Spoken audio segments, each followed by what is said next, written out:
What's up? This is Derek Brown of the Carolina Panthers. Shout out to Rashad and David of the Panther Nation podcast. The voice of the Panther Nation. Make sure y'all like them and subscribe. Keep pounding. Yo, this is Panther legend Jonathan Stewart, and I just wanted to shout out to Rashad Beard and David Rhodes of Panther Nation podcast. The voice of the Panther Nation. Keep pounding.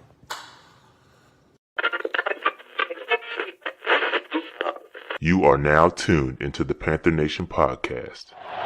Delhomme fires to an open Smith. Steve Smith is going to go all the way. No flags down. Smith scores, and the Carolina Panthers win in overtime. Seal, he's intercepted by Keekly. Keekly inside the 20 to the 10 and to the end zone for another Panthers.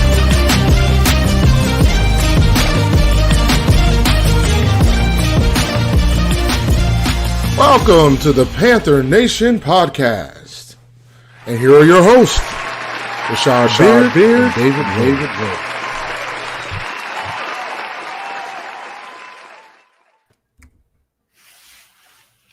Rhodes. Yo, what's good, people? What's popping with the population? Panther Nation, what's good?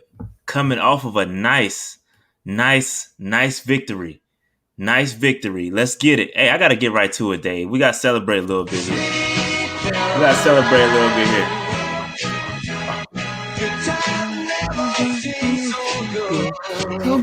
So good. Been a long time, Dave. 5 weeks. It's been a long time. What's good, Panther Nation? Everybody got a little pep in their step after a nice victory. What's good, everybody in the chat? What's good, Adrian? What's good, Panther Chris? I see Breezy. Shannon, what's good? Underground West, my guy. What's poppin'? Jarrett, my guy. What's good? All the legal points. Slide to Slim, my guy. B. Amos, what's good? Renegade. Hey, Renegade. What's good? I said DJ was gonna ball out Renegade. But Hey, what's good though? Don't start copping out, please, Dave. Don't do that. I did. On my fantasy show, I said that he was gonna ball out. As soon as they announced that Teddy was gonna be out, I said, play DJ Moore. He's gonna do great today. I called it. I said it. I said it last week too. Dave copping, please, but it's all good. I'm not. Shout out to Dave. Shout out to the OGs. All the OGs remember that joint. shout out to Dave. Hey, so what's good before we get into the game and all? Glorious game, by the way. But before we get to that game, Dave, what's good? How was your weekend, broski? What's good? I enjoyed my weekend. This was like the final weekend before our pause because we're going to go on a pause up in Rhode Island. They're going to shut down a lot of businesses starting on Friday. So, this is the final weekend. Like after Black Friday, the pause begins. So they wanted to get the last Black Friday in. So overall, it was good. I chilled. I didn't do too much this weekend. I started getting Santa lists from these kids. Probably going to start grabbing the gear. Probably on Friday. So overall, pretty good. What about you, man? Yeah, man, nothing much for me, man. I was just chilling out. Cool thing is I fixed my headphones. Dog, my beats snapped at the hinge, bro. I was hurt, and I had all the foam and stuff was peeling off of my beats. But I didn't realize, man, like everything on that joint is pretty much interchangeable. I ordered some new pads for my beats and got a new headband. Replaced that joint, did that joint myself. It was pretty awesome, man. Because I was damn sure about to pull the trigger on another $200 pair of headphones, and I was like, damn, I don't want to do that. Dropped $30 and just repaired them, man. It was pretty dope. So yeah, man. Other than that, man, I didn't do much. I was chilling, watched a movie with the family, Christmas movie. It was a Netflix joint, I think. Something about the Christmas Chronicles. Something. It's pretty good. You didn't watch it was a real Christmas movie, Dave. Oh, okay. A real Christmas movie. I thought you was gonna lean towards the Kevin Hart stand up. Oh, I did watch, and that joint was trash. Hey, Kevin Hart is garbage, man. Hey, listen. Well, Kevin Hart is trash. Hey, listen, Kevin Hart stand up is trash. He ain't been the same since he said, set fire. The one that he said set fire to them joints. That's the last stand up that he was nice in. Kevin Hart is garbage, bro. His stand-up is trash. I only got through about 20 minutes of that joint and turn it off. Garbage. Did you watch it? No. I haven't watched a Kevin Hart stand-up in years, bro. I never thought he was that funny to begin with. There's levels to it, man. Like, I think Chappelle's the GOAT, so it's like he ain't on that level. He's making massive amount of money, but from a comedic standpoint, he's never going to be on that level, and he knows it, and he said it. He knows he's not on Chappelle's level, bro. Yeah, no, not at all, bro. That joint was trash. And listen, I try to give him the benefit of the doubt, man, but that joint was garbage. But the thing is, like, his comedy style is similar to. He's got a little bit of Murphy in him, but the thing is, the type of jokes that he does doesn't really work. Like when Eddie's talking about coming back to do stand-up, he's gonna have to change his stick a bit because that's a tough one to be in this era. You know, because he didn't mind. Like Eddie didn't care. Eddie was always politically correct in his comedy for the most part, kind of like Kevin. And right now, you need the comedians need to take a stand. That's why Bill Burr and Chappelle is probably up there in the hierarchies of the ones that are still doing it right now. Hey, this dude must be new here, Dave. He said this is a Panther podcast, and we talking about this. Tripper, bro, we always start out like this, fam. Every show we start off like this, bro. You must be new here. It's all good. I'm gonna cut you some slack, bro. He must want to go on a summer jam screen, Dave. That's what it is, man. He's there, man. He's there. But we always start out like this, bro. Got to get the particulars out of the way first before we jump into the Panther content, dog. That's how we always get down. Yeah, man. You get the first 10, and then we talk about these games. Yeah, man. But yeah, I guess since we want to get to it so bad, let's go ahead and dive into this 20-0 drubbing of the Lions, man. Dave, before we get into that, though, before we get into the game, we got to talk about a few things, just one or two things before we get into it. All right. So we got to talk about the zone coverage that we did last week on the offensive line. It was a great show. I noticed when we start talking real, like the views get real low. Like nobody want to talk about the real problems. The views get low. Yo, the views get real low when you start talking about offensive line and the trenches and things like that. The views get real low. But when you want to talk quarterbacks, all the views go up, and that's all the story, right? But when you talk about the offensive line and addressing the real issues, the views get real low. So I gotta pump it up by saying if you haven't watched, go and watch the zone coverage that we did, which is a Wednesday show that we do talking about a particular topic that needs extra discussion that we can't get to on our regular show. We talked about the offensive line over the history, how we've neglected it. We went through each year of the offensive line leading up from 2006 all the way up to 2020 and where it stands as far as performance. So we deep dove into that joint. Pause. But you got to listen, go watch it. And our offensive line needs some work. And that's a great segue. And listen, I didn't want to do this. This is Dave's doing. Okay. This is Dave. I didn't want to do this. Okay. I just want to be clear. I didn't want to do this because I'm not that guy. But Dave wanted to talk about Joe Burrow and how, a similar situation, could happen if we don't address our offensive line. And I don't know why my slideshow isn't working, but let's see. Let me see. I can't switch slides. Anyway. All right. So listen, Joe Burrow went down. Terrible knee injury. And it's awful. Okay. He tore all the CLs. His whole knee is jacked up, B. His whole knee, he ain't got a C or a L, Dave. His whole joint got snapped, B. Not good. And listen, the offensive line play for the Bengals was not good. And this is what happens or what could happen. Injuries happen. They're fluke. You can't predict the injury. So be clear when I say that. You cannot predict injuries. But this is what could happen if you don't address the offensive line, okay? You don't address the offensive line. You draft a quarterback, but don't address the actual issues. This is what could happen.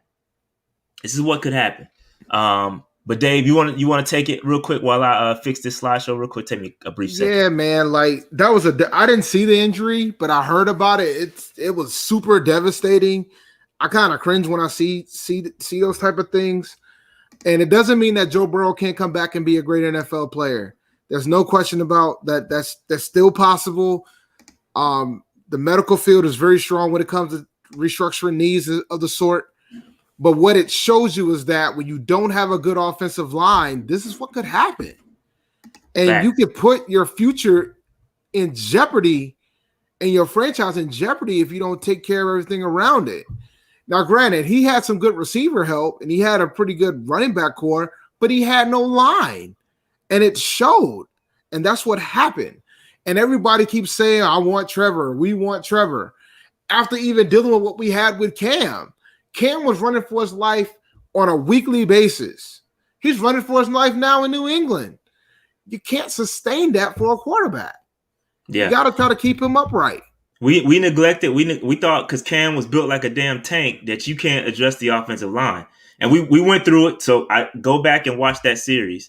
Go back and watch the zone coverage show that we did because we addressed all of that. Okay, the offensive line that Cam Newton had to play behind versus what's now versus what Jake Delhomme had. We went through all of that. So go back and watch that. Okay, but what I'm saying is that we have got to address the offensive line. We got patchwork right now, and Matt Rule did what he had to do. And credit to Joe Brady for listen.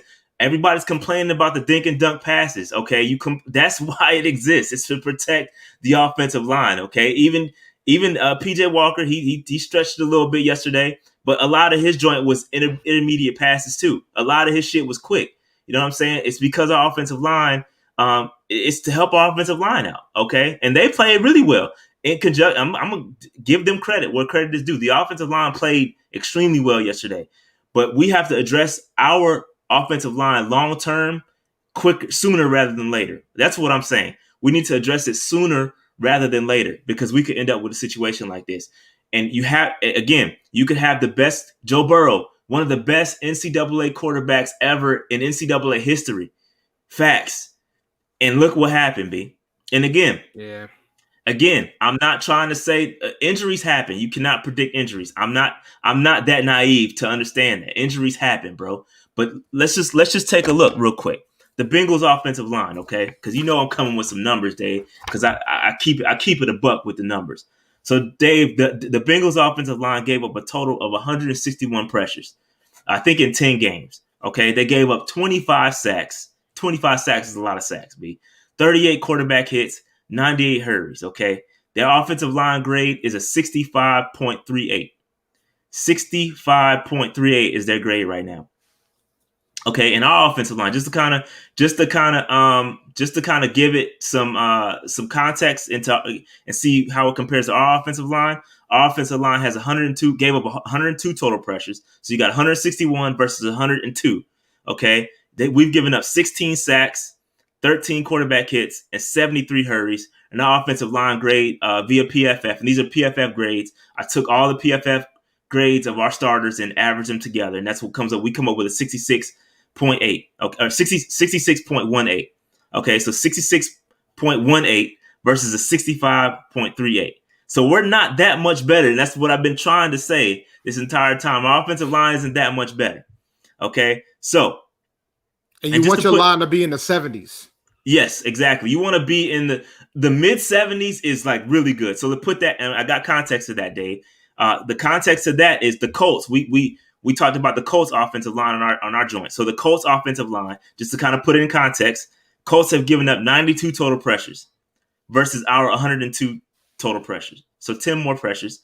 They've only given up 7 sacks on the year, Dave. 7 sacks, V. That is insane. Their offensive line is really good, and they were really trash just 2 years ago.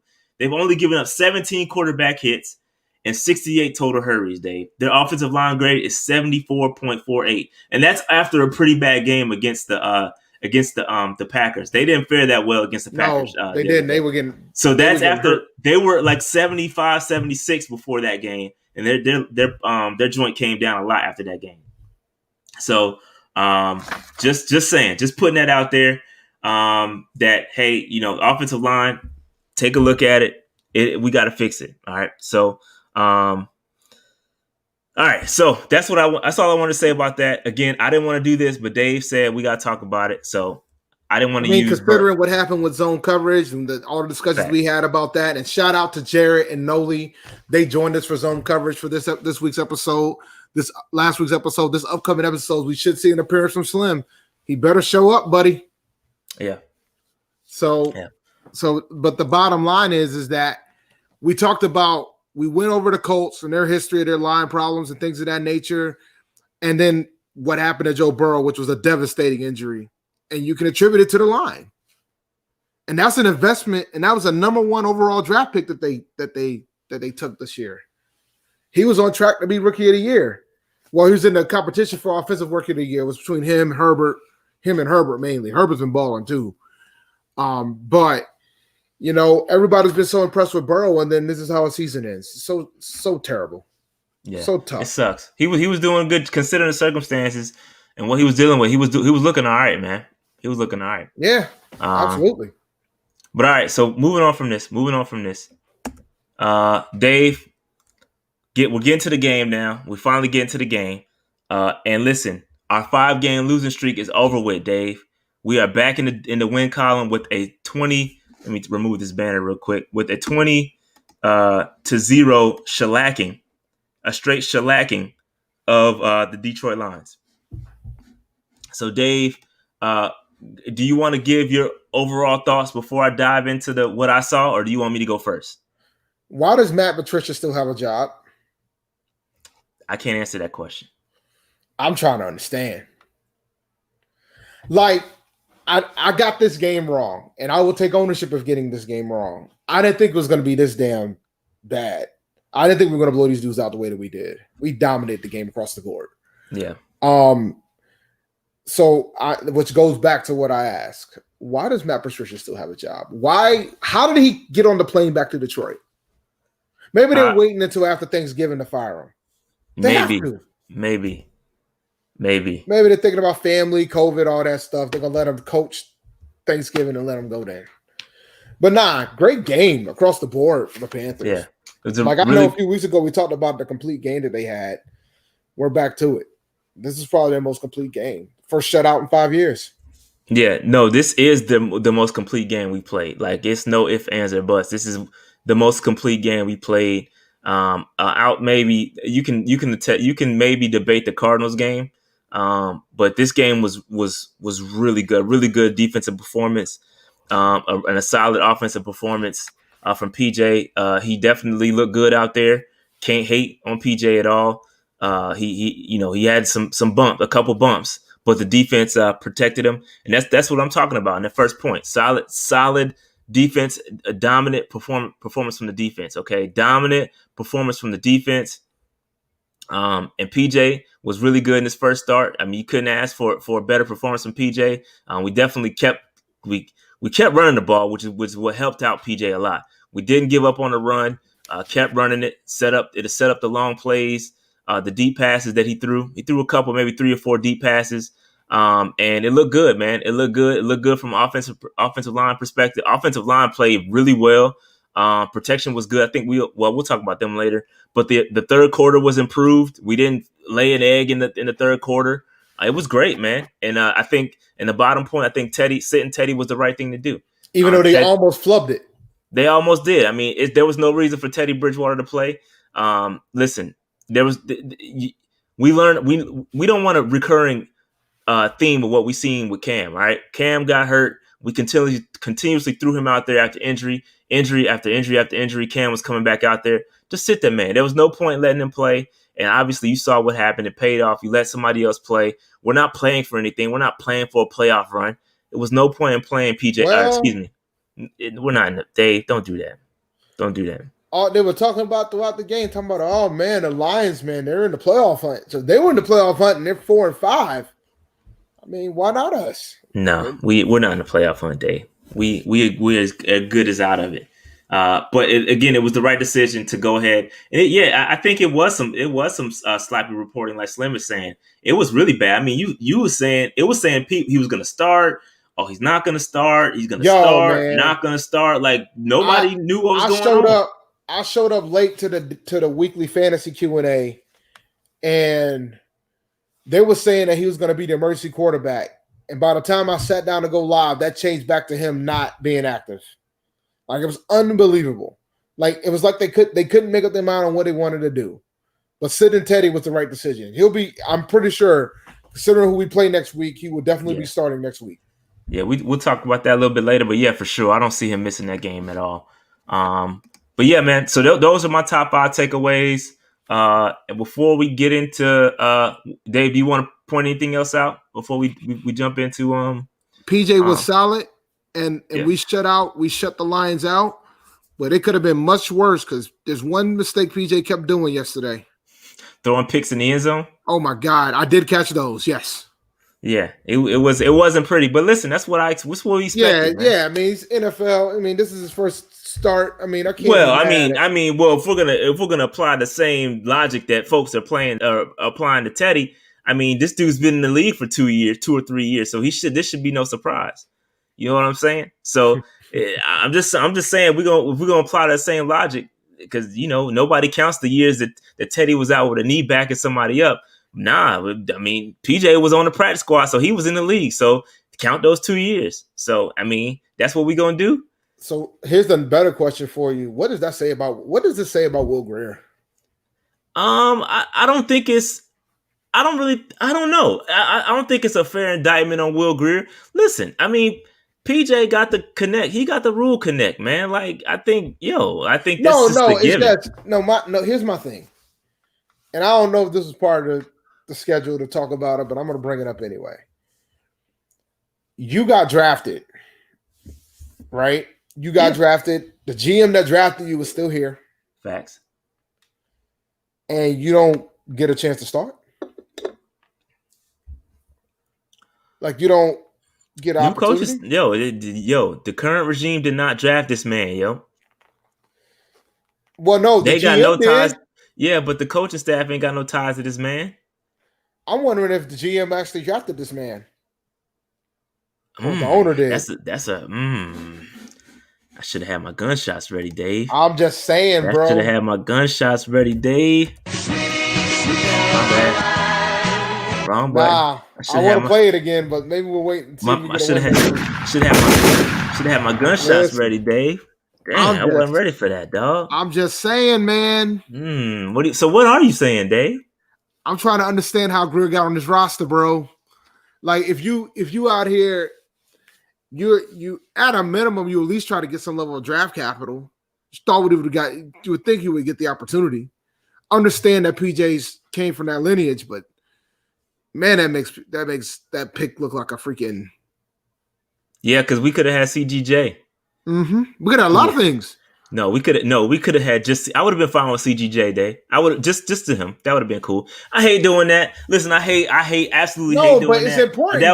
It is. I mean, I hate doing that. It's important to talk about it because it's like, I hate doing that, Day. But listen, we could have had CGJ, man. There were some folks that thought that we should be wrong with Grier, but obviously, no, we're not because these guys don't think they need to draft a quarterback early. They think they got PJ Walker and Greer's going to be Grier. Grier will be Greering on the bench. Yeah. Third string quarterback, man. Yeah. Getting beat out by XFL player. Yeah. CGJ was good, man. I hate doing that, but yeah, we could have had him, but he's balling right now with the Saints. But anyway, let's move on before I get sad, Dave. Let's move on. All right. Stock up, stock down. Let's get into it. First up, Dave. Phil Snow, man. Y'all did not tell me, Dave. Y'all did not tell me this was a blood and guts game.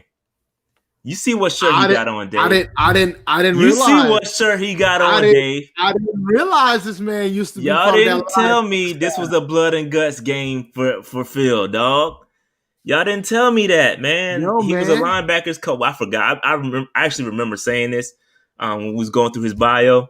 But he actually used to be a linebackers coach for the Detroit Lions, I think from 2006 to 2008. So this was a blood and guts game for Phil Snow, and y'all didn't tell me about that. Yeah. So he was on that 0-16 Lions team. To whatever 2006 and 2008. That's when he was there. You can Hold on. you can look it up. I don't know I don't know Lions I'm about history to find like out. that. I'm curious. All right. So while you look that up, Dave, this defense went absolute ape shit. Okay. So last week, I think for the Detroit Lions, they were praised. Okay, they were praised for how well they played against the Washington football team, and the Washington football team's front is really good. Go ahead, Dave. Jump in there. He was on that 0-16. He was the linebacker coach for that 0-16 Lions team. That's not good. That's not good, Dave. That was his last year. You said 06 to 08, right? Well, hell, I think it was everybody's last year on that staff. I would hope it was. Listen, man. This dude is 0-16 alumni. Yo, that's funny.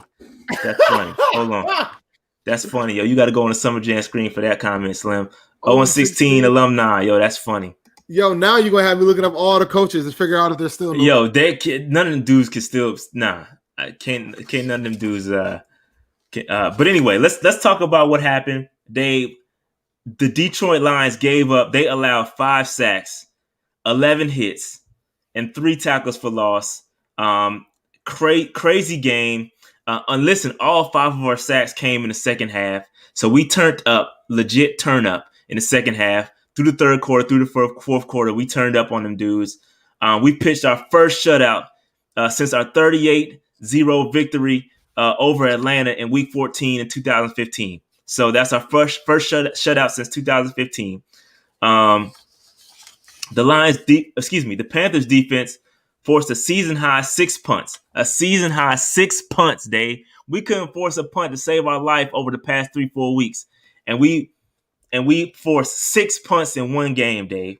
There were 3 or 4 on third down conversions, which is that's a 21% conversion rate. That's a season high. And we entered the game with the league worst 55%. So, I mean, from 55% down to 21%, that's a night and day. I mean, come on now.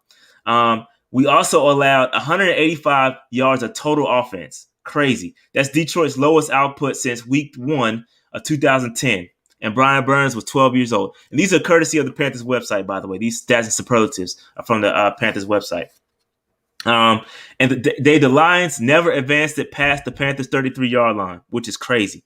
And the farthest they got, they ended that with a missed field goal. Okay.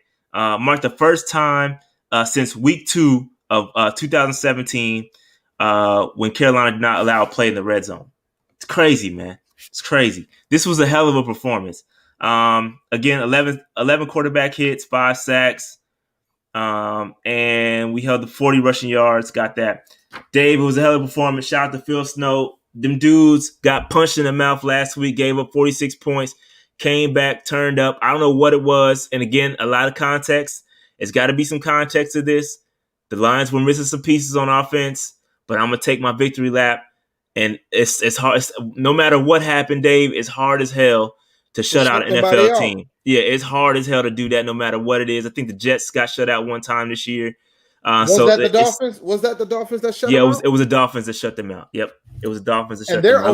They're 0-9. So yeah, it's hard as hell to shut out a team.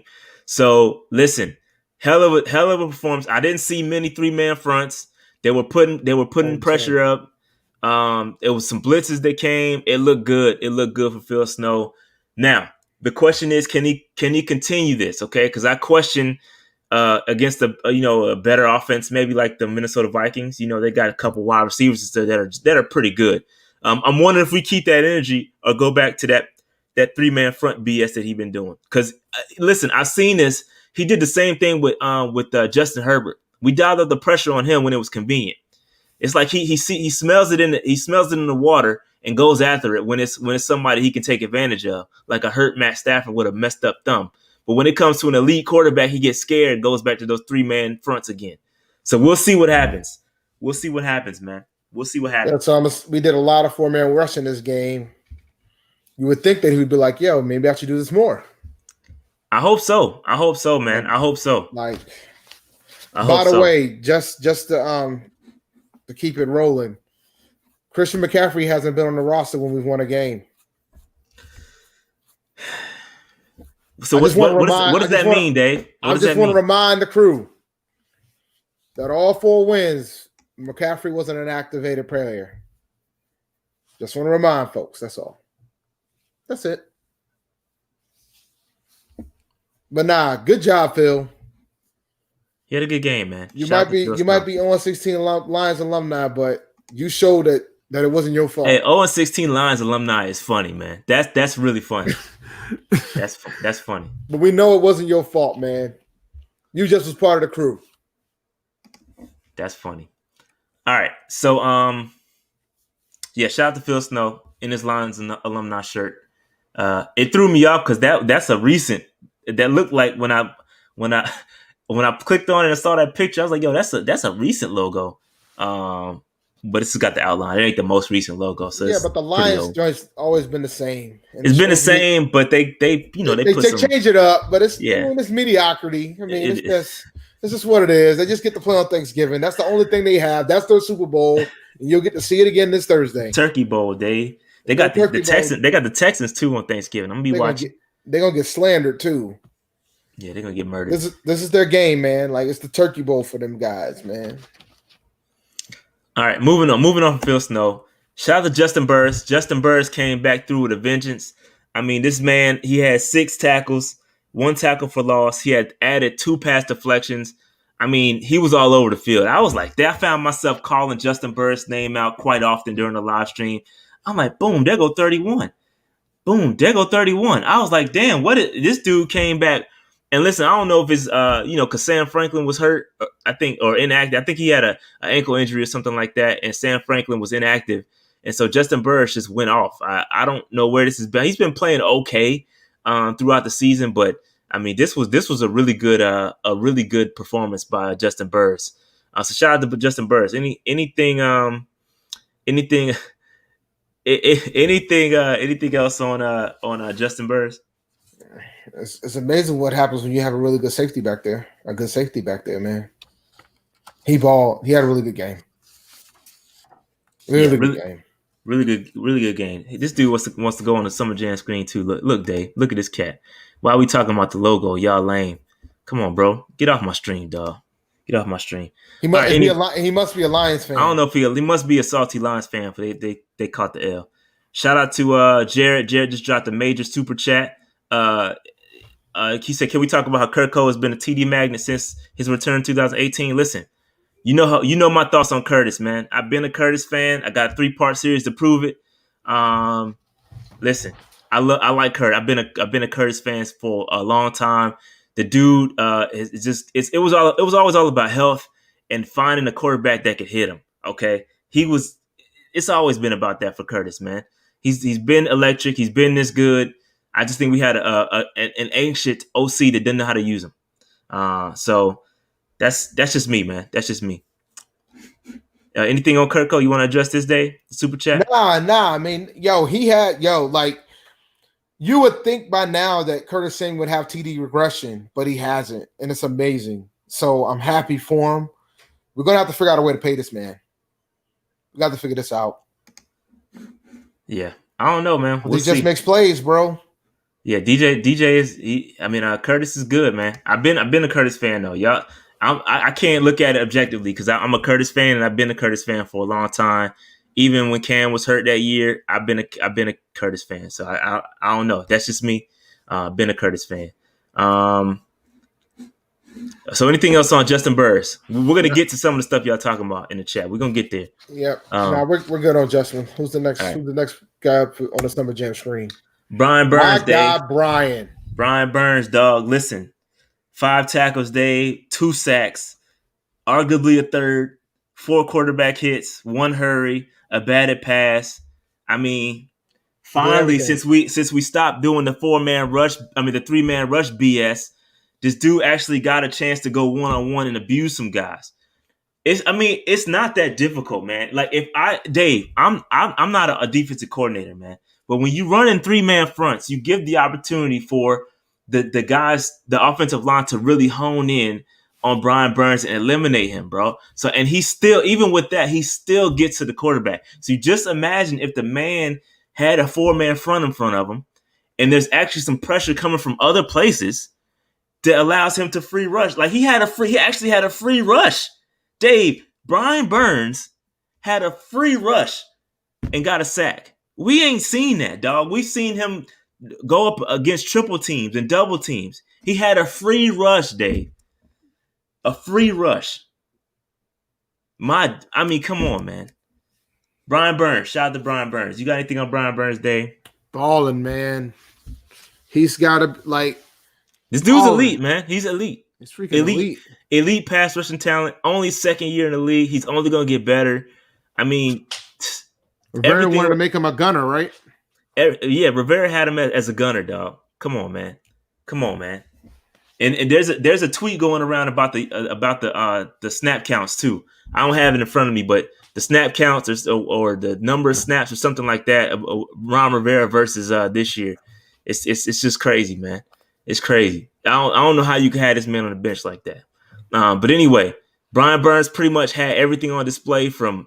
I mean, look at this play here was when he smelled that screen out and got his pass deflection. I mean, that's just elite play. He's supposed to be rushing the passer, but was smart enough to sniff out the screen or the dump off to the running back. I mean, everything was on display in this game. Everything in his toolbox was on display. And shout out to Brian Burns, man. Shout out to Florida State too, man. That's my guy from Florida State. Been a Brian Burns guy. Been seeing this since Florida State, dog. Anything else on Brian Burns Day? Balling, man. I just hope we keep rushing 4 people.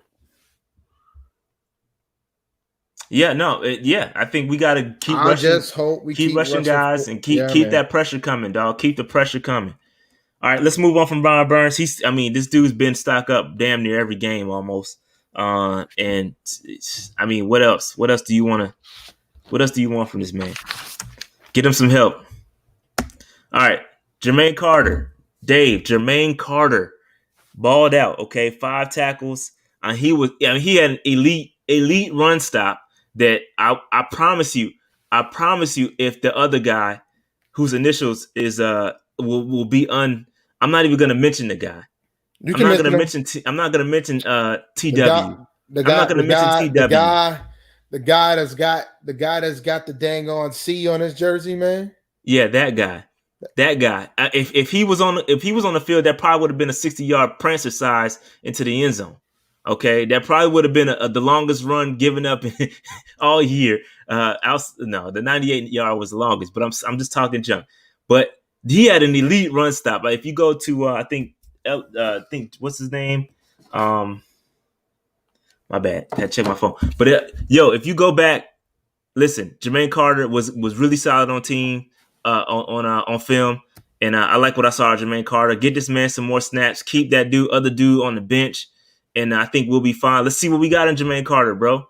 And the cool thing about it, Dave, is he played the Mike or the middle linebacker position in both schemes. So in the nickel and in our base set, he played middle linebacker. So everybody's screaming, "Oh, we need a Micah Parsons," and this is why you evaluate. This is why you gotta give dudes an opportunity. I'm not saying he's the answer, but what I am saying is based off of what we saw in this film, he's got a decent shot. I mean, he's playing better than the other guy. That's all I say. Play better than the other guy. Anything else on Jermaine Carter? Man, he's balling. I'm happy for him. I hope he gets more play. I hope he gets more time. I don't need to see the other guy anymore. I think I've had enough of him. All right, moving on. Dave, PJ Walker, stock up for PJ Walker. He was 24 of 34 for 258 yards. He threw 1 touchdown pass, threw 2 interceptions. He only got in the end zone and got sacked 1 time. I like what I saw of PJ. I've been a PJ fan since his Houston Roughneck days in the XFL. Y'all know how I feel about that. If you go back, you've been a fan of this podcast long enough. You remember us talking about the XFL and talking about PJ. PJ been my guy. Listen, I was just wondering whether it would translate to the NFL. And he did good. He did good his first start. There's no film on the guy to add some context to that. There's no film on PJ right now. He did good. I think Joe Brady did a good job in supporting him with the run. We never gave up. The run wasn't that successful. We would give up. We only averaged like 2 or 3 yards a carry. But what we didn't do was give up on it. We did not give up on the run. We kept supporting him with a decent run game, and he was solid. I like PJ. Now, I'm not going to get into whether, PJ is the franchise or PJ replacing Teddy. I'm not getting into that. But what I will say is that I like what I saw out of PJ Walker, and he was supported by a really good defense and a really good offensive line, which is what I've been saying since day one, okay? Mm-hmm. When you support a quarterback with a good defense and a good offensive line, this is what you can get. Those mistakes that PJ made did not come back to haunt us. Why? Because we had a good defensive performance and we had good offensive line performance. Yep. That's how it works. This is what I've been saying. Doesn't matter who your quarterback is. When the defense is playing where they're playing, the offensive line plays where they play. This is what's going to happen. Dave, what are your thoughts on PJ Walker? He had a good game, man. Like at one point he had 10 straight completions. Like he was a solid. He threw it down the field. I mean, he made a few mistakes, but first NFL start, can't complain. He played great. Can't complain. He played great. He played great with his first NFL start, man. He played awesome, but you can't expect any better. I mean, shit. He played great. I got to give a stock up to Corn. Corn has been playing good, but I can't give him stock up, man. I can't get Corn stock up. He didn't do nothing to deserve a stock up that I saw anyway. But yeah, man, shout out to PJ Walker. I don't know what else y'all want from me as far as PJ goes. I'm not about to sit up here and say he should replace Teddy. I can't do that. But I do think PJ Walker deserves stock up, and that is what it is. Okay. Anything else on PJ Walker, Dave? That's it. That's all I got. Yep. All right. Moving on from PJ. Really good game by PJ. All right. Offensive line, Dave. I just said it on PJ's. PJ was allowed to perform this well because the offensive line played well. And what I did notice, Dave, I thought Dennis Daly played really well when he was out there. Now he got hurt again. I think he was in the concussion protocol and whatnot. But he played really well. And I think I may want to see him at I think he played left guard. I want to see him right guard. He played right guard. I think I may want to see him at right guard a little bit more. Oh, I'm not disagreeing with you. A little bit. I think he could get. He got to stay healthy, but I think I can take a extended look at right guard right there, man. I think I might want to. You absolutely should. Yeah, man. And then so with the offensive line, it's two quick notes. They only gave up 3 hurries. They only gave up 3 hurries and a 1 quarterback hit. The 1 sack that we did give up was attributed to PJ. I guess he hung on to the ball a little bit too long. PFF gave that sack to PJ. He's the one that caused the sack by either holding the ball too long or taking himself out of position, something like that. I don't know how they do it, but that's who they gave the sack to. So shout out to the offensive line. Listen, we need that same energy. We need that same energy every week, bro, because this is the best game they played as a unit. This is statistically the best game we've seen from the offensive line, and you saw what happened. Now, I will say, I may be tripping here, man. Dave, help me out on this. Yeah. And the chat, help me out on this, man. Now, is it just me, or was Mike Davis kind of creating his own lanes, or was he just dancing too much out of the and he wasn't hitting the holes? Pause. Do y'all see what I'm saying? Because Mike be dancing a lot, and he creates a lot of his own lanes. You know what I'm saying? I don't think our run blocking is that great. I think Mike Davis does a lot of work on his own. I could be wrong on that. Y'all let me know. The run blocking is not that good. There's no question about that. The run blocking is not that good at all. But I don't know. I think I agree with Nate. I agree with what Nate said. Nate said he danced too much at the times. I agree, dog. He does dance a lot of times, but I think he creates a lot of that extra yardage the extra yardage he gets. I think he creates that more than the offensive line creates the hole. But I'm not. That's nitpicking. I'm not going to nitpick over that. That's nitpicking. I just wanted to point that out because I thought maybe it was just me. Nah, it ain't you, man. Like the offensive line is kind of. They're not doing what they need to do. They're not doing a good job run blocking. That's for sure. Yeah. All right. Moving on from offensive line. Dave, let's see who else. DJ Moore, you got the 12 jersey on, Dave. How about you talk about this? I'll just sit back and let you talk about it, since you DJ Moore's biggest fan. 7 catches, 127 yards, 11 targets. He had a really good day. I said he was going to have a good day. But nah, man, he played great. That 52-yard catch was chef's kiss. So I know you guys are about to freaking attack me, and it's fine. I'm not apologizing. I'll stand by what I said. Look, man, the numbers showed it. And I said once Teddy wasn't there, he's balling. We'll see how it goes, man. Let's see if he keeps it up. Teddy will be back next week. So T comes back with like a 3-catch, 25-yard game. All you guys gonna be silent. I'll say, oh, it might have been a scheme, it might have been this, it might have been that. And I'm gonna say he's the number one. If he's gonna be a number one, you gotta put up numbers like this every week. Or come close or try. Take advantage of the targets that you have. He ain't getting when the last time he got 11 targets with Teddy Bridgewater? I don't know. It's a good question. I don't have numbers in front of me. I don't have numbers in front of me. But Dave, don't cop please now, Dave. No, week 2 or 3. Now. Nah, I can tell you. Hold on. I'm here. So right now, while you look that up, Dave, DJ right now is currently 5th in receiving. He's got 863 yards total in receiving. He's got 4 touchdowns. He's on pace for 1,200 yards receiving, which is what he's been all year. He's been on pace for that 1,200. It's a really good game. Robbie right now, just to speak about Robbie, he is 10th He's 10th on the list in receiving yards at 835 yards with 1 touchdown. The thing with this though, Dave, just a little context: we played 11 games, so when that bye week happens, those guys are going to slide. Just because a lot of the guys in front of them have only played 8, 9, 10 games in some cases. Yeah, Dave, where's that energy for Robbie Anderson? That's what Jared is saying. Appreciate the super chat, Jared. You don't got the same energy for Robbie, though. Oh, no. Look, man, Robbie's going to be in decline as long as Teddy not there. As simple as that. And I didn't check to see how Robbie did from a standpoint of the targets and how he took advantage of those targets. I didn't. I have the total numbers, but I don't have the by game numbers. I can look it up real quick. But yeah. And the DJ Heat was absolutely fantasy related.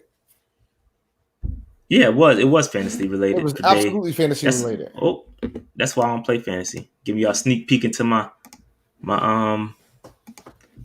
prospect list. But yeah, man. So that's DJ Moore. Again, had a great game.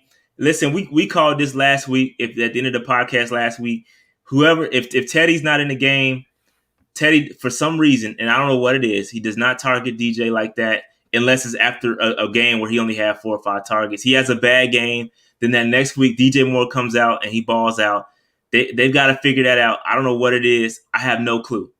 I don't know what it is, but they got to keep getting this man the ball. And because DJ Moore is great. I think one thing I will say is PJ did a great job of spreading the ball out. Pretty much all the guys got their targets and they got a chance to touch the ball. So I think PJ did a great job at that. And I think that is a valid criticism for Teddy. I think Teddy could spread the ball around a little bit more.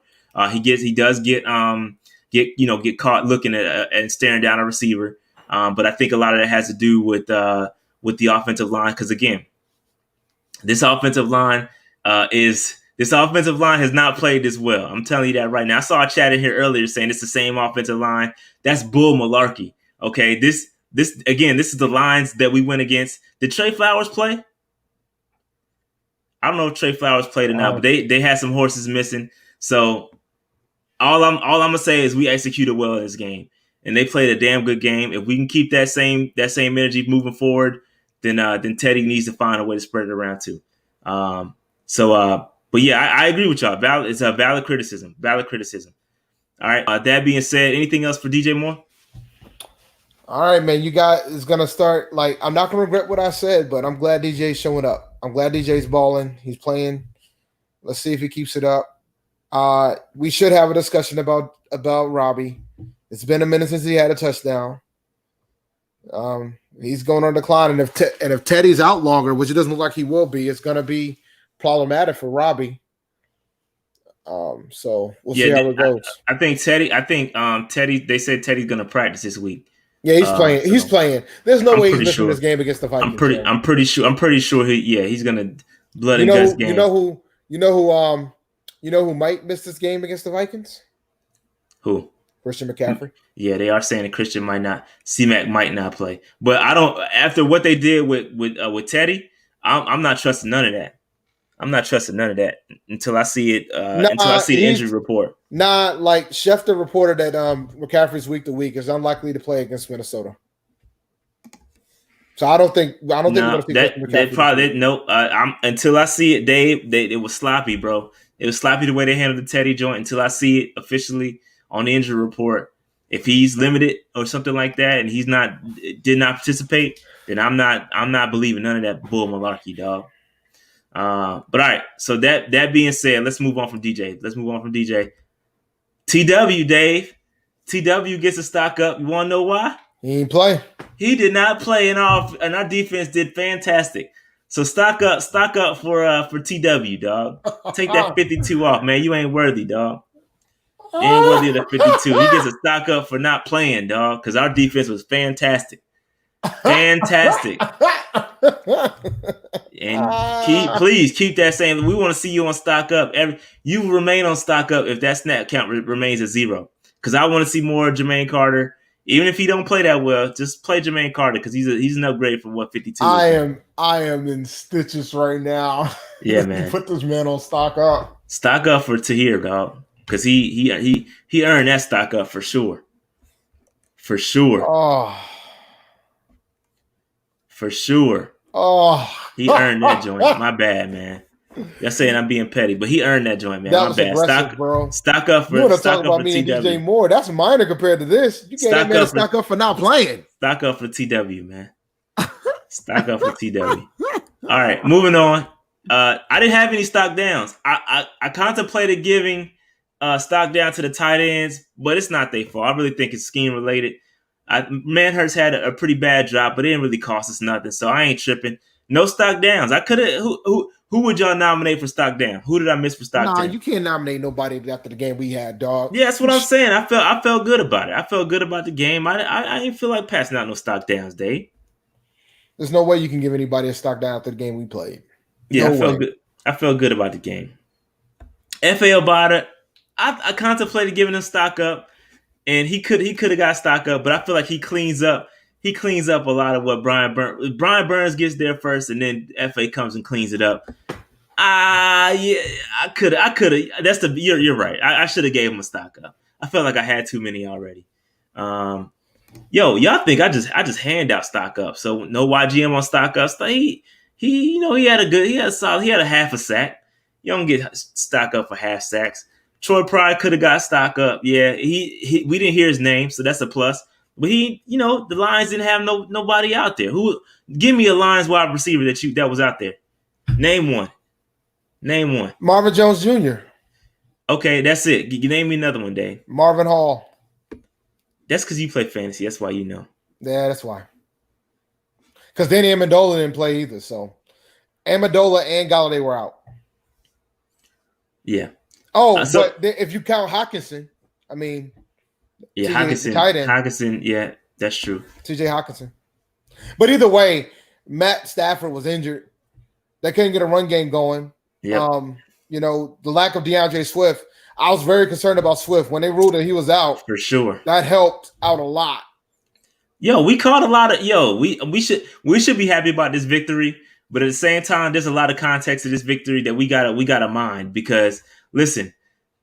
There was a lot of missing pieces for the Lions. Okay, let's just keep it 100. There was a lot of missing pieces for them cats. And I like great game, but there's got to be some context to that. So shout out to all the we needed this W from a morale standpoint. Yes, a moral victory. Yes, we needed it. Yeah, I mentioned Galladay being out. Yeah.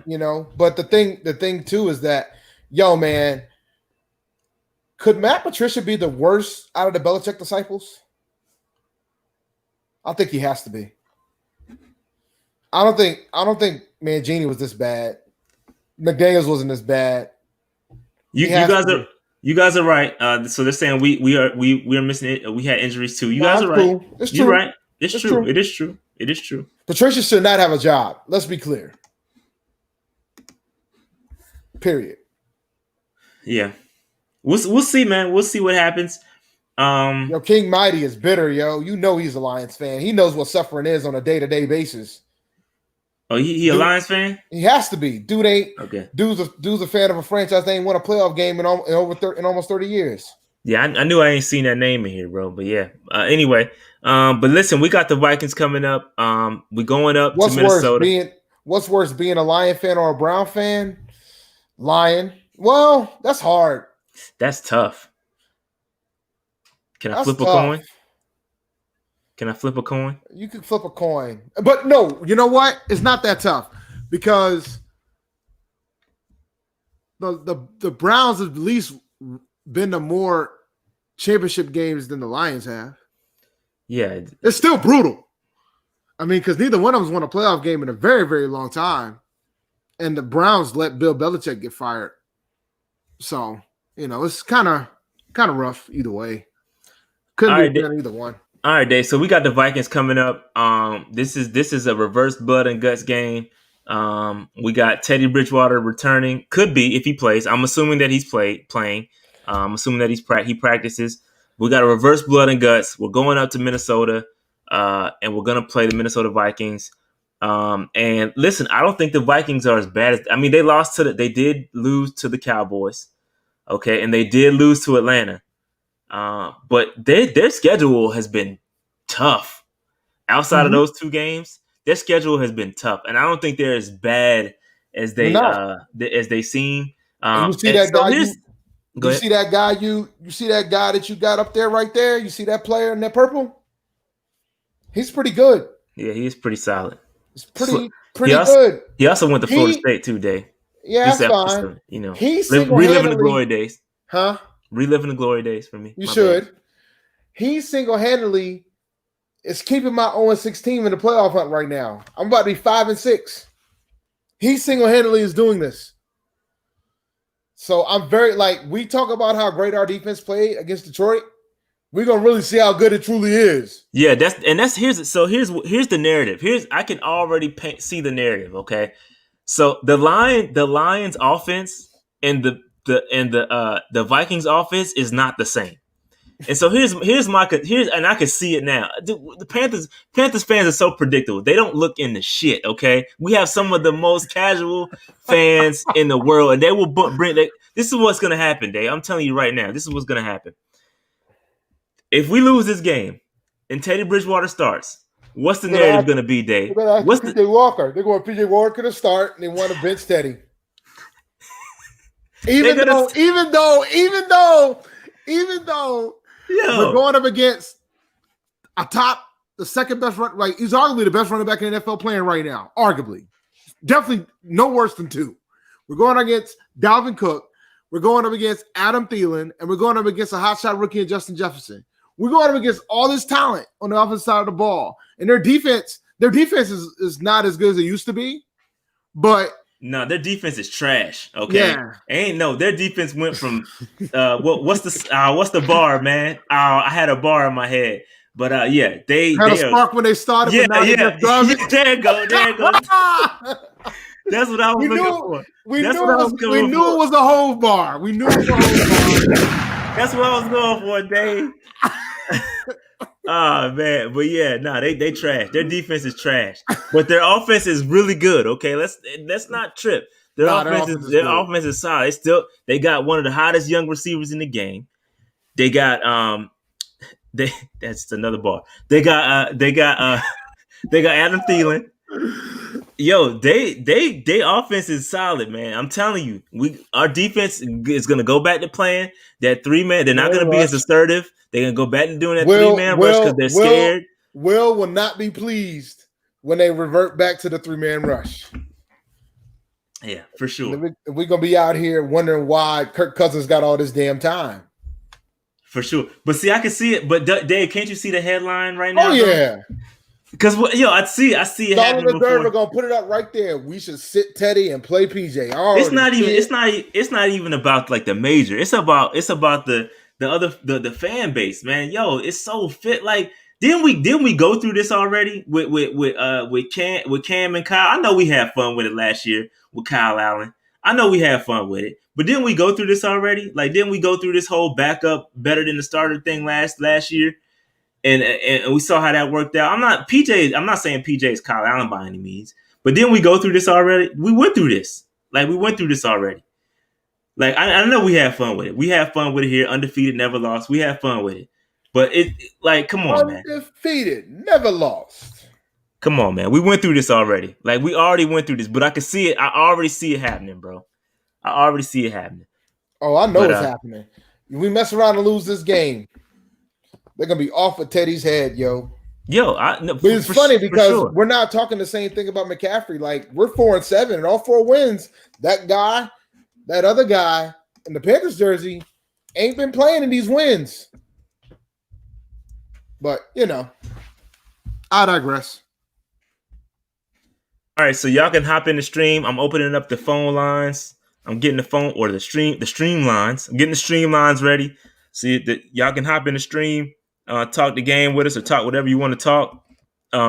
Just real quick, here is the new draft order. We're winning games, so we slid from 9 to 10. So that's not the direction some folks want us to go. Some folks want us to lose every game. And not be a real Panthers fan. They want us to lose every game. Well, don't worry, man. If you believe in my prediction, we're not going to win any more games this year. No, I think we got 2 more in us, man. I think I think that Lions again, even with the context of it being the Lions, I still think we're gonna take that momentum, and I think we're gonna take it to Minnesota, and I think they're gonna play for Teddy. The defense play they played well. Yeah, I think they're gonna carry that over. I think Phil's gonna carry that over, and I think Teddy's gonna do fine moving forward. I think we got at least 2 more games. I think we can beat Washington. That's a winnable game. However, Dave, I am concerned about the O-line in that game. Rivera knows he left them with a trash O-line, so Rivera knows what he's got to do. I'm gonna preface. Rivera's not afraid to rush 4. All right. No, and the 4 that they got are pretty good. That's what I'm saying. The 4 that they have are really good. By the way, just an FYI for folks, I know this has nothing to do with the Panthers, but I'm going to say it anyway. GameStop's going to have PlayStation 5 starting at 10 o'clock tonight, Eastern Standard Time. So if you want one, might have to order me one day. Might have to get your PS5 action popping, man. 28 minutes, bro. 28 minutes. It's going to be a bundle, though. Get you a bot. Or just take your chances, man. You never know. You might get lucky. I know I tried to get an Xbox for a buddy, and that didn't work out so well. Joy sold out in seconds. Stream lines are open. Nobody joined the stream, so y'all. Y'all could jump in the stream if y'all want. Talk the game. Talk whatever y'all want to talk. Looks like somebody's trying to join. For real? No, I don't see. Oh, that's the sharing. Never mind. That's the share. Yeah. That's the share. Never mind. Yeah. But yeah, man, jump in that joint if y'all want to holler at us. Just click the link, and you don't got to cam up. You can turn your camera off. Just hop in there if you want to holler at us. This is a fact right here. Teddy better watch his knees going up against Washington. They tore up Burrow's leg. That's true. That's why I'm nervous, bro. Ooh, why I'm nervous. Bundles, those PS5 bundles aren't cheap, bro. Oof. The cheapest one is $760. You ready? Not a bad bundle though. You get 2 controllers. I ain't ready for that. No, I ain't ready for that. 2 bundles. You get an extra controller, Spider-Man, Demon Souls, and a camera. So it's what you paid for it. What's up, man? What's up, Austin? Austin, what's good, brother? Yeah. What's up with y'all, man? Man, we good. Feeling? We chilling, man. What's good with man? You?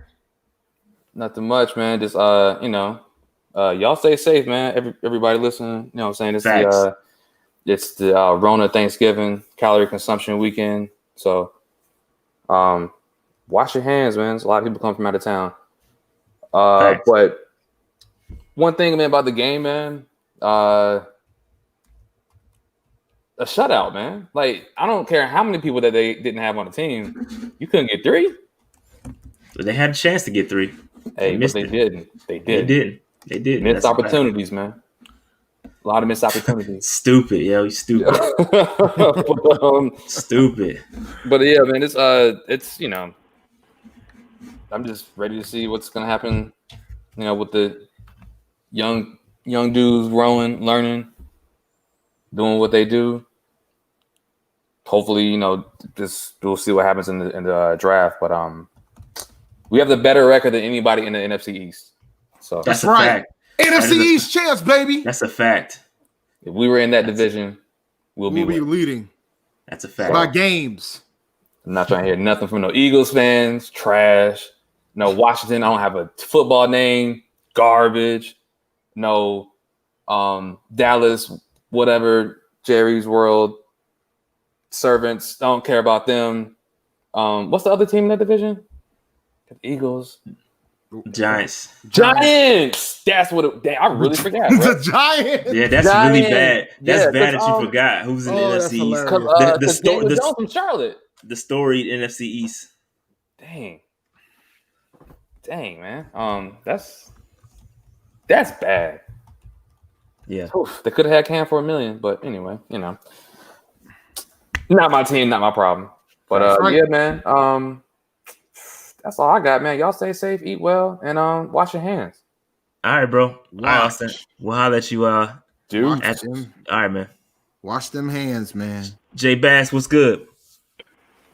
What's good, fellas? What's going on? What's up, man?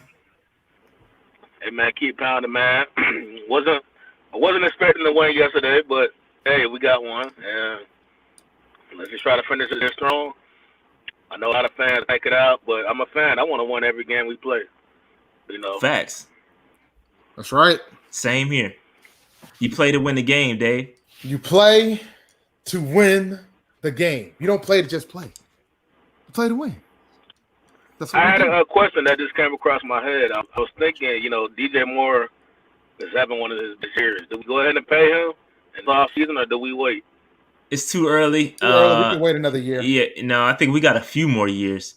We got one more year, and then we got the 5th-year option, which allows us to give us a little bit of time to get something long term. I think you can make the offer. I mean, you can start the negotiations, but we got him under a rookie deal through next year, so you don't want to pay him before you necessarily have to, especially when you have the 5th-year option. A little different for Moton because you don't have that 5th-year option for Moton. You can't really franchise tag, so it's a little different scenario with first-round picks. But yeah, no, I will wait. I will hold off. Hold off. But it's interesting. It's coming though. It's coming though for sure. It'll be here as soon as It'll be here as soon as you know. Now that 5th-year option, does it increase based on performance, or is it based off his what he was drafting in the draft? No, the 5th-year option. The 5th-year option is based off. It's an average of the top 10 receivers at the position. At the position. The top 10 contracts at the position. So you take the top 10 salaries, average them up. That's the number you got to pay him for that year. But it's a tool. It's a tool to help you get something done long term. It's not really designed for them to play under that. I mean, you can. It's kind of like the franchise tag for rookies, essentially. It is. That's exactly what it is. Yeah, it you just pretty gives much you time. You got to pay the top 10 average of that position to that player for the 5th year. Yeah, and most of the time, a lot of those receivers are not worth that. For DJ Moore, I've been giving him so much grief from a fantasy perspective. He's actually playing based on the numbers. He's playing at that level based on the numbers. Right. And I think, and again, you're gonna overpay if you let him play on that 5th year option. The idea behind it is to give you time. If you haven't worked anything out, give you time to get that deal done. And what you want to do is you want to stretch that money out over 4 or 5 years of the length of the contract, and that allows you to reduce the cap hit because you're going to pay that full cap. That salary is guaranteed. That 5th year option. So you're going to pay that 15, whatever. It's probably like 10, 12 million. You're going to pay that to him. You don't want to pay him that amount if you don't have to. Does that make sense? Yeah, it makes sense. It makes sense. Right. Yeah. My last question. I'm not gonna keep you guys too long, but yeah, sure. I feel like we're right on the cusp of being a contender again in the NFC. We've been in pretty much every game we played this year. I don't think it's too far-fetched to say that next year we'll be there. Like, what do you guys think is missing from putting us right there, up there with the Rams and the Buccaneers and the Saints? I think it's really offensive line. I think you got to fix the offensive line. I think we right now the first thing we need to do is pay Taylor Moton. That's the first damn thing we need to do. Pay him, and then we need to draft some more bodies, good talent on the offensive line. And then after that, I think we need to really address some of the holes. Now it's starting to get real interesting because you got Jermaine Carter playing well at middle linebacker. Right. I said it last week. I don't think this is pure lack of talent on the defensive side. I think yes, we could use some upgrades on the defensive side of the ball, but I really think it's a schematics thing right now. Like you saw what happened when we rushed 4 men. Like it's not just all solely about bodies on the defensive side. Now we're gonna need to pick up another interior defensive lineman. K'Wan Short's probably not going to be around. So I pick up another interior defense. I think Zach Kerr's doing fine, but I'd like to get better there. But we got holes all over. Another cornerback would be great. If we draft another cornerback and pair him up with Rasul, I think that would be good. In fact, that's where I'm looking at. If we're picking at top 12, top 15, I'm looking at a cornerback. Go out and get a Caleb Farley, a Sean Wade. One of those guys, a Patrick Surtain. It's a really good cornerback draft this year. I'll go get me another cornerback, pair us up with Rasul Douglas, pay him. I think we're right there. I think we're close. Man. I think we're close. I think we're gonna peak though. I think we peak in 2022. I think next year it's another step forward. We're gonna be much better. We might have a winning record, or maybe like 8-8, 9-7 next year. Just as me talking out my ass. But I think 2022 is when we really peak. So you think we're fine with Teddy at quarterback? I mean, I like Teddy. I think I don't know. I think he's good enough if we have a good surrounding cast around him to get us even the playoffs. That's where I am. No, that's where I am. I think Teddy is good enough to get you to the playoffs. I think he's with the right, like you said, with the right surround. And I've been saying this. This has been my MO since day one. Teddy's good enough to get you to the playoffs with the right support system. You gotta play better defense. You gotta have a better offensive line. Until we get that, Teddy's not gonna take you that far. PJ is a little bit more mobile. He can help you out, run around. It gets you a more mobile quarterback, but again, it's not gonna save you. Didn't save Cam Newton. So listen, it's about fixing the offensive line, number one, and adding a few more pieces on the defense. I think we'll be fine. I think Teddy's good enough, but we'll see. If you, I think the optimal time is not to draft a quarterback this year. I think if you're going to draft a quarterback, unless it falls to us, I'm not opposed to drafting a quarterback. If a guy like Trey Lance or somebody like that falls to us in the second round or something like that, and it's just a great situation, go ahead. But I think the optimal time to draft a quarterback would be in 2021. The support system for that quarterback would be better. And then you sit him behind Teddy for a year, let Teddy play his contract out, and then in 2022, that's when you unleash. That's what I've been saying since day one. But I think Teddy's good enough to get you to the playoffs. It's just a matter of how we build around him. It's all how we build around him. I don't know. To be honest, I don't know what they're gonna do. I think people forget he's a pretty young quarterback. He's only 27. 27 years old. Yeah. Let's say he can get about 5 to 6 more years out of him if he's healthy. Yep. I agree. I've said these same things you're saying. I've said the same things. He's young. He's only 27 years old. His contract ends when he's 30. So you can re-up him. His style of play, he's not getting hit that often. Now you got to make sure his knee is good. Both knees now, because the good knee is now a surgically repaired knee. So you got to be careful about that. You don't want to invest in somebody that's banged up. So you got to make sure that situation is good.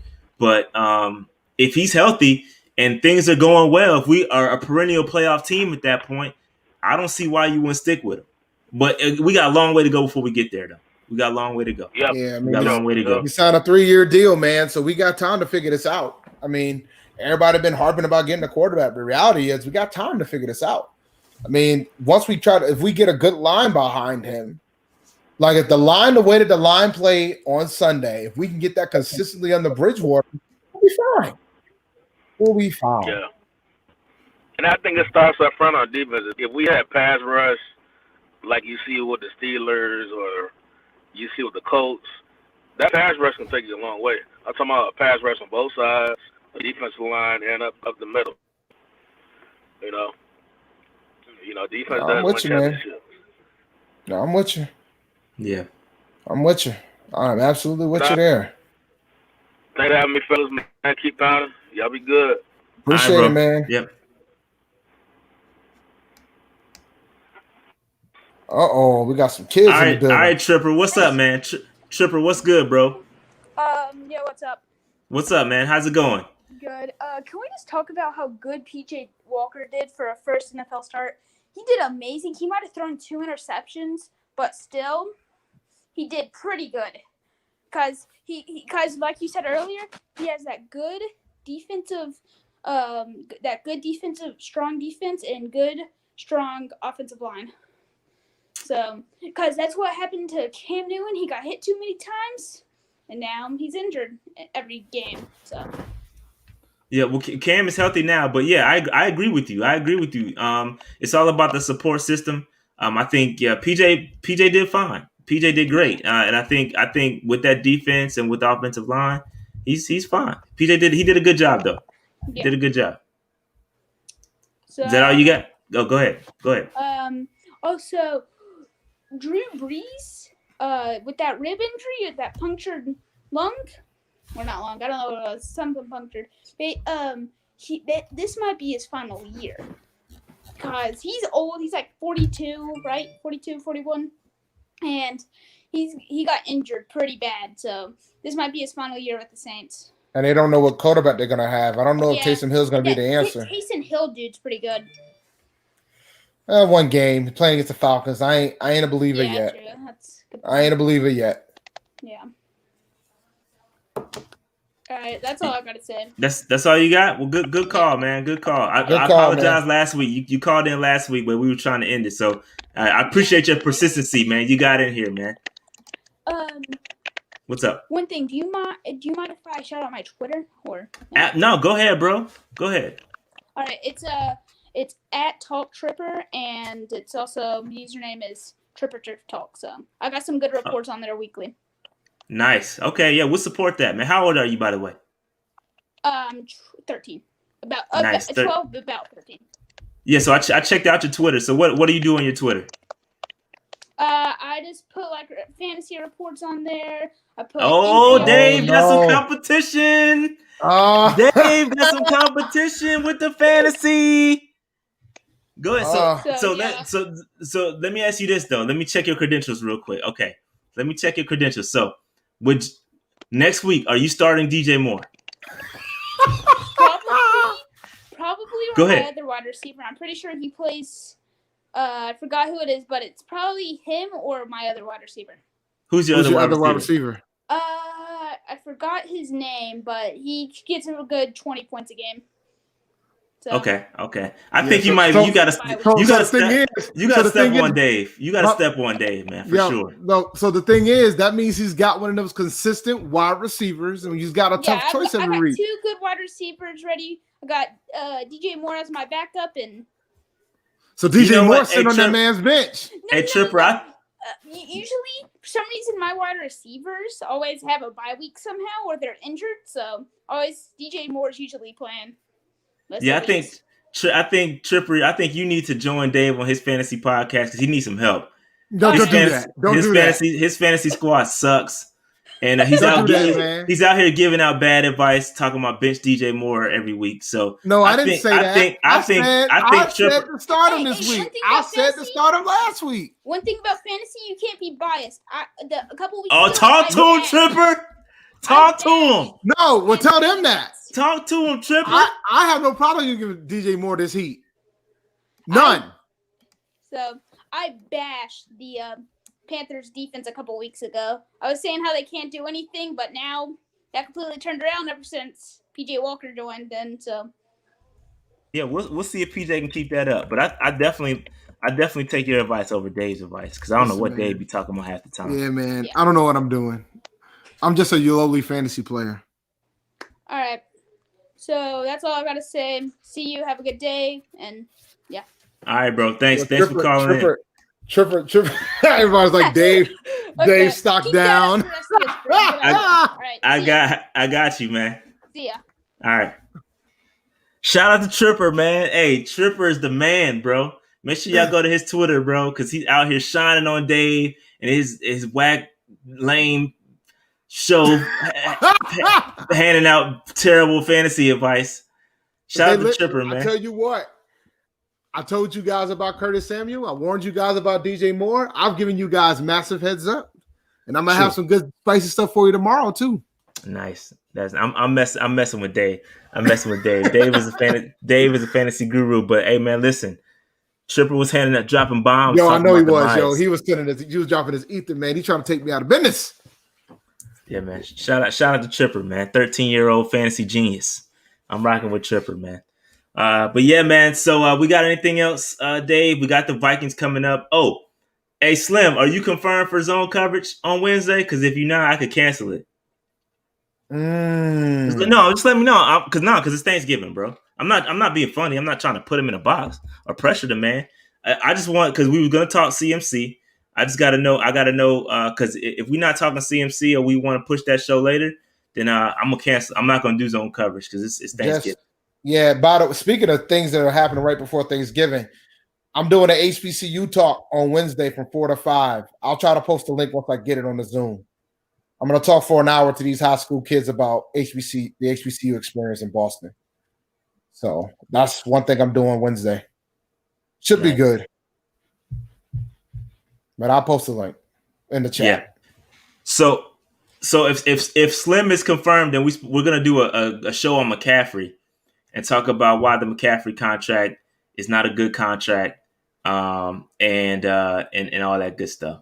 So we'll talk about that if Slim is up to it. If not, then we'll postpone it and do something else the week after. But we're gonna have the McCaffrey discussion at some point for sure.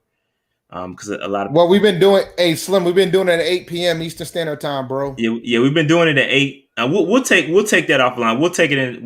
We'll take it in the group me. We'll get the particulars together in the group me. But we don't have to do it since it's all on you, man. It don't matter. Worst contract, CMC or Gordon Hayward. Ooh. Oh, that's easy. Gordon Hayward. That's tough. Gordon Hayward. It's not tough. It ain't tough. You know what? I was so happy that he decided to opt out and go to Charlotte. Made my day. And we just paid Jason Tatum too. Yeah, shout out to that man $195 million extension. Shout out to my boy Jason Tatum. Go Duke. You see they canceled the opener. We were supposed to play on Wednesday, but they canceled the opener because somebody got a COVID case. Oh, for basketball? Yeah, no, basketball, but not a Duke player. So Jared wants Patrick Surtain and Javon Holland. So did both of them opt out? I'm only doing opt outs right now. I know Holland opted out. I think he opted out for sure. I don't know about Patrick Surtain. I didn't see his name on the list, but I'm only doing opt outs right now. I'm still letting cats build their tape for the guys that haven't opted out that are still playing. Zone coverage. Okay, zone coverage breaking down the offensive line draftees. That's interesting. We'll have to save that one when we can get a good look at them all. Because right now you got guys still out there building tape, and I would probably prefer to do that after the combine too. I prefer to do that after the combine so we can get a good look. I know Holland opted out, so I'll do one on Holland for sure. I got another one coming out tomorrow. Shout out to everybody on the show. Y'all can get a sneak peek. I got Gregory Rousseau coming out tomorrow at 12 o'clock. I'm trying to drop him daily at 12 o'clock, every day at 12 o'clock. I got Gregory Rousseau coming up. I got Jamar Chase. I mean, I've already done a I've done a film on Jamar Chase because he's out here torching all the good cornerbacks from last year's draft. So I've got enough film on him torching them, y'all. But I'm doing one on Jamar Chase. I got Walker Little coming up, Greg Russo, Marvin Wilson. Marvin Wilson from Florida State. He had an injury, so his season's over with. So I'll be doing one on him. So yeah, Trey Lance was cool, man. Trey Lance, I did one on Trey Lance today. If you hadn't seen it, for all those people wanting us to draft a quarterback, I did one on Trey. Listen, I like Trey. I like Trey a lot. I think it's just that first round is that top 10, top 15. It's rich for me considering what I saw, man. He's a good player. It's a lot of run. He reminds me. He reminds me a lot. He's like a diet. I don't want to do that. I don't want to throw that comparison out there. But he's got an arm. He's got a nice arm. He can sling it. I ain't gonna allow you to do that, man. I'm not gonna do that. I'm not. Are you gonna call him a diet Carson Wentz? No, I didn't do that. Nah, he's not. I think he's better. I think he's better than Carson. Diet who? No, I'm not gonna do that, Dave. You're not gonna do that. All right. I think he is a bit like Kaepernick, though. I think that wasn't where I was going, but I think he is a bit like Kaepernick. I didn't I watched 3 games. I only watched 3 games. In the 3 games that I watched, I didn't see a lot of tight window throws. I saw a lot of guys running open, and he just throwing it deep. There were good throws though, hitting them in stride. I didn't see as many tight window throws. I didn't see amazing pocket awareness, especially in the game this year. You got to remember, too, where he plays. Like, I don't think people talk about these quarterbacks on these great squads. Yo, North Dakota State has won like 8 of the last 9 national championships. For sure. So, like, I said that in the thing. Yeah, so, like, North Dakota State is like they're a freaking powerhouse. You know, they haven't ran the A&T yet, so they don't know what they really truly are part of. We don't know. We don't know what a power. They haven't been. Look, listen. Let's just keep it a buck, Dave. Trey Lance dodged a bullet this year. He did. It's a fact. It's just fact. He'll be in the league before we play North Dakota State. You know, he dodged it. We'll play him. Trey Lance dodged a bullet when North Carolina A&T did not go up to the North Dakota State whatever dome, the Fargo Dome, whatever that is. Go up there and bust their ass. That's what's about to happen. It was about to happen, and he dodged a bullet, man. But let's be real about it, Slim. I mean, there's some pretty good quarterbacks that came out of FCS. Let's be clear. I mean, Aaron McNair came out of FCS. Steve McNair played for Alcorn State, man. Played for the SWAT. So you can get a good quarterback out of that conference. If you're talented, they'll find you. You know that. Oh, Coastal, they lucky too. Coastal Carolina didn't want to smoke. They lucky they left the Big South because they didn't want to smoke either. They lucky they left. They lucky they left. Look at this. Y'all look. Come on, man. Coastal Carolina, man. Y'all barely got a baseball team. Nah, all jokes aside, y'all baseball team is freaking ridiculous. Y'all baseball team is problematic. Everything else, I'm like, Yeah, Joe Flacco went to Delaware. He did. Doug Williams went to Grambling. Flacco won a Super Bowl. He's trash now, but he won a Super Bowl. I like Trey. I think Trey was solid. It's good film. I just don't want to reach for him. They still got him in a first round pick, right? They still got him in the first round grade, right? He needs time. He's gonna need time, bro. It's not gonna be one of them plug and play dudes. You're gonna have to sit him. He's got to go into the right scenario. If he falls to the second round, he's takeable. He's absolutely takeable in the second because you can sit him, and we need to sit him because we got shit to fix. You know. Shout out to Coastal Carolina though, man. You should love your school, man. They playing really good right now, but y'all lucky y'all left the Big South. That's just a fact because y'all didn't want this A&T smoke, B. Dog, it's a fact, Slim. We wanted all the smoke. We wanted all different types of smoke. I'm kind of mad, man. I was looking forward to going to North Dakota. I was looking forward to going to the Fargo Dome, man. I'm kind of disappointed.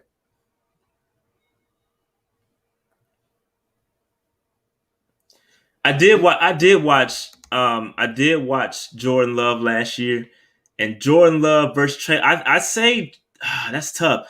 I think I have to go back and look at what I did with Jordan Love, But I guess probably just because it's new, I'd probably give it to Trey Lance just based on what I saw because it's most recent.